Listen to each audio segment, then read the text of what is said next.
Doctor Rajendra Patil, civil surgeon Jalna. तर काय तुम्ही तपासणी केलेली, नेमकं काय परिस्थिती आहे पेशंटची? शुगर आणि बीपी काय परिस्थिती? आज उपोषणाचा 4था दिवस आहे.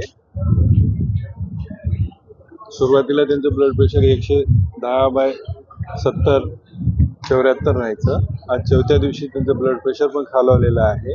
आता जस्ट तपासलो आम्ही, 2 वेळा रिडिंग घेतलेली. त्याच्यामध्ये 96/68 ब्लड प्रेशर लागलेलं आहे. आणखी पल्स रेट थोडंसं जास्ती आहे जे राहावं त्याच्यापेक्षा, आणि त्यांची शुगर लेवल कमी झाली. आम्ही आमच्या परीने त्यांचा उपचार करायसाठी प्रयत्न करत आहोत. तर 96/68 मध्ये याचा अर्थ काय आहे नेमकं? ज्यांना किती रिस्क आहे त्यांनी आता ट्रीटमेंट घ्यायला पाहिजे का, इम्प्रूव्ह घ्यायला पाहिजे, काय वाटतं?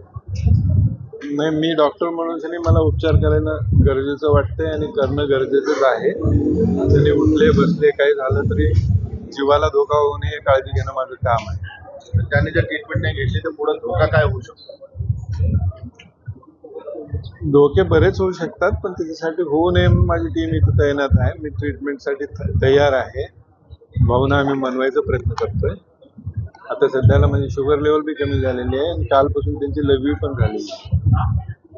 Okay, thank you.